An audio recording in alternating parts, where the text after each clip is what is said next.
to Matt DePerno was when I was with the beginning of my time with Election Integrity Fund and Force.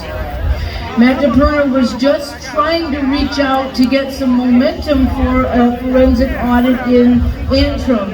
We talked for an hour, and I am telling you, I am here to tell you today, as God is my witness, Matt DePerno is the most constitutionally knowledgeable attorney I have ever talked to. Ever. And I am so proud to be on stage to introduce Mr. Matthew DePerno from the DePerno Law Offices. Welcome, Matt.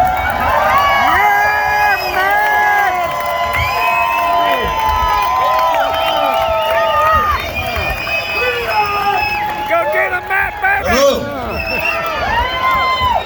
What a crowd. Thank you. Listen to this guy. Let's go Brandon, he says, right? Come on.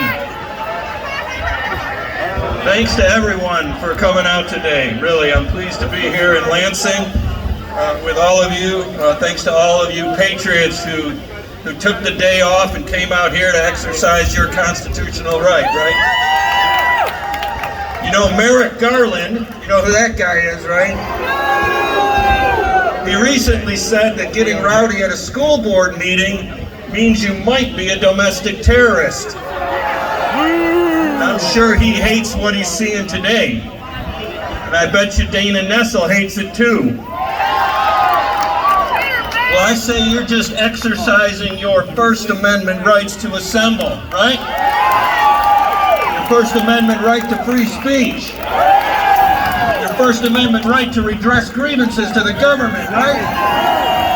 But I tell you this, Democrats hate the First Amendment. They hate the assembly that we're doing today. They hate the free exchange of ideas. Today is about your demand for a full forensic audit in Michigan. And we demand it because the Michigan Constitution gives us that right.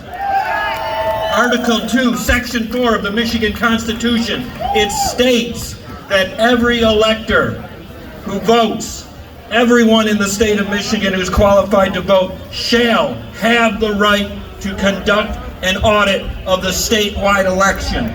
It doesn't say maybe.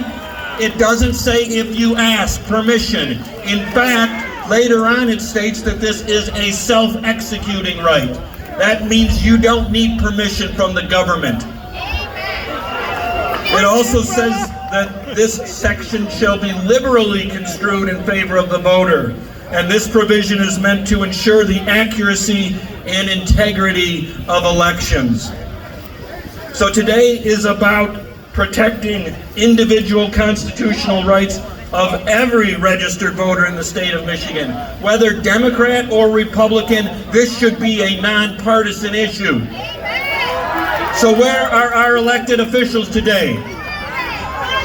Right? There's only a few courageous elected officials who came out today. The rest hiding behind those walls back there, right? The vast majority are absent. They don't want to hear your redress of grievances. They don't care. They have forgotten, or maybe they never learned, that both the state and the federal constitutions anchor the fundamental right of the people to govern themselves upon the framers' intent that the means by which you choose your representatives must be of ultimate purity and primary importance. If the right to vote is not protected, all other guarantees afforded by the Constitution are irrelevant because they are dependent upon the integrity of the franchise and the consecration of representative choice. The nation cannot survive as a constitutional republic if the government allows the transfer and adjudication of thousands of so-called votes by non-delegated, unaccountable officials without legally required oversight, or the acceptance and counting of illegitimate votes, or the rank absence of any semblance of operational integrity in the electronic systems used to process ballots and tabulate votes. If we allow the manipulation of ballots during and after they are processed, then the government cannot guarantee that the fundamental constitutional right of our citizenry is protected. And that's what we're seeing today, people.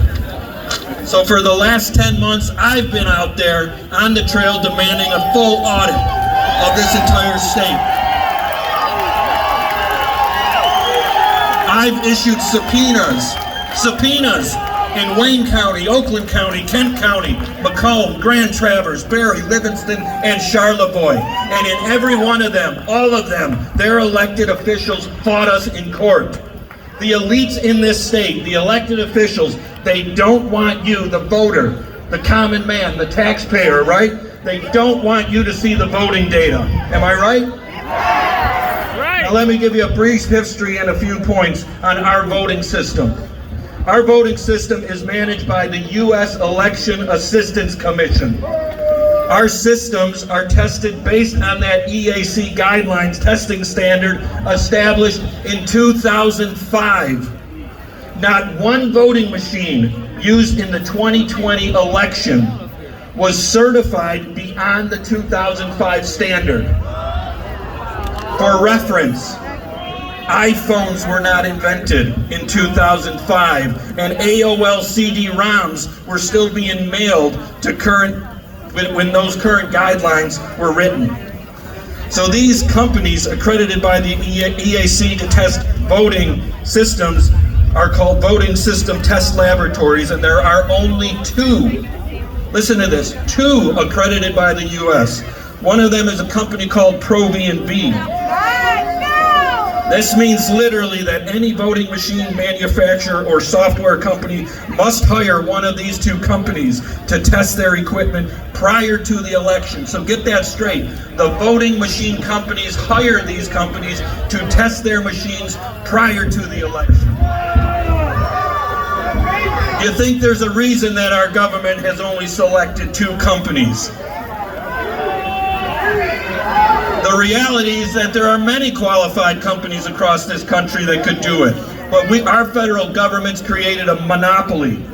You can't do the work unless you're certified. You can't get certified unless the government approves it. Your vote is controlled by the government. Now back to the present. Listen, all this time I have been fighting. Macomb County Clerk Anthony Perlini has refused us access to that county. But he just announced last week that he is going to conduct an audit in Macomb County. And guess who he hired? ProV&B. So he's hiring the very same company that certified his system prior to the election. Do you think they're going to find any fraud? It is a clear conflict of interest. But it gets worse, people. On August 6, 2021, just a few months ago, quietly and secretly, Attorney General Dana Nessel, she quietly authored an opinion stating that Secretary of State Benson has full and sole authority to conduct audits in the state in violation of your constitutional rights. But it gets worse. Nessel told Benson that she has full and sole authorities to access voting equipment, meaning the physical examination, handling, and operating of the equipment. But it gets worse. Benson has now signed off on the Macomb County audit. You think there's a problem there? Does it sound like it's coordinated? This Macomb County audit is an orchestrated ruse to bring in cybersecurity firms that have close ties to the voting manufacturing companies. Now let me tell you this, the 9th and 10th Amendment of the Constitution is intended to make it clear that Americans have other fundamental rights other than those set forth in the Bill of Rights. When we talk about voting rights, the United Supreme Court rulings are based on the overarching principles that the Constitution reserves to the national government only those expressly enumerated powers of Article 1. All other powers not specifically reserved are delegated to the states, and guess who? The people. Voting rights are one of those rights not reserved to the federal government, meaning they are left to the control of the states and the people. That's why Nancy Pelosi and Chuck Schumer are pushing so hard for House Bill 1 and Senate Bill 1. They understand that voting rights are reserved to the states and the people, and they don't like that. They want to take your rights, they want to make it a federal right. We have worked too long and too hard to have your efforts and your rights as Michiganders blatantly tossed aside due to cronyism and corruption. Recognizing the powers over elections are reserved to the people. We, the people, must demand transparency in Macomb County and across the entire state of Michigan. Transparency is important. The constitutional is essential. Sadly, it seems many of our elected officials, including in these buildings out here, they don't recognize the Constitution, much less celebrate it like we are today. But today we recognize that the principles of our founding fathers are as relevant today as ever and vital to the success of our democracy. As President Reagan used to remind people, the Soviet Union had a constitution too, and it even included some lofty sounding rights. Ultimately, however, those promises were just empty words because there was no rule of law to enforce them. The rule of law is the linchpin of American freedom. Ending corruption is essential to our free republic. That is why I decided to run for Attorney General.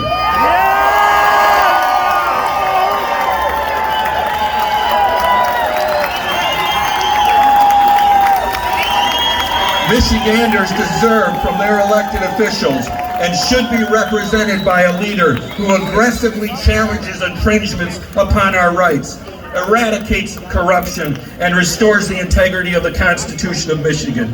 The people of Michigan need the guidance of a fighter, someone who will preserve, protect, and defend our state. I have been attacked by the Democrats.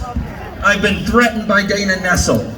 She thinks people who support election integrity should be criminally prosecuted. She has blatantly disregarded and shown she doesn't care anything about the First Amendment, free speech, the right to redress grievances, or freedom to assemble. I have been told, in fact demanded by our elected officials, to stop talking about this issue. I have been told to stop talking about America First values. I stood up and I fought to try to vindicate President Trump when no one else would. And yet now, after 11 months, it becomes fashionable, doesn't it, for some politicians who've never cared about this issue to start talking about it. But I tell you what, doing the right thing doesn't always make you popular. And yet here I am, running for Attorney General to restore integrity, justice, and morality in Michigan. I will defend the rights of all Michigan residents. I am unapologetically pro-life. I will protect the civil liberties of all people and restore our constitutional republic. I will protect state sovereign rights. I will defend the Second Amendment and fight any effort to attack gun rights. And I will ensure that our elections are free of fraud, free of corruption, and transparent to the people. What I see today in Michigan disgusts me. Mask mandates, crippling shutdowns, election irregularities, corrupt politicians abusing their office, pursuing personal agendas, and not putting the people first. I will end mask mandates and unconstitutional lockdowns of businesses and churches. When Governor Whitmer and Dana Nessel shut down Michigan, and let me tell you, they will try to do it again. They said only essential people can work. And I say to you that putting food on your table is essential. I will end critical race theory across the state. It is time to take back our schools, our state, and our country. And it begins with you. Who wants to end corruption? Then get in the action. Who wants your rights restored? Then get involved today. I ask you, go to my website, DePerno4MI.com. Volunteer, contribute, 5, 10, 20 bucks, whatever you think your rights are worth. Dana Nessel doesn't value your rights, but we need an army to fight. Never again will we tolerate overreach by executive directors. The Democrats and the establishment don't understand the power of the grassroots movement in Michigan. We are many, we are conservative. We love God, family, and country. And we will no longer sit back and let these Marxists and socialists and corrupt officials dictate our lives. We need to fight back now. So I challenge you, all of you, reach out to your neighbors, friends, family, loved ones, spread the word. We must join forces, pass the hat, chip in order to enact change and restore our rights as the people of Michigan. Thank you for your support, and God bless you. Thank you so much. DePerno4MI.com. DePerno4MI.com. We need an attorney general like Matt DePerno.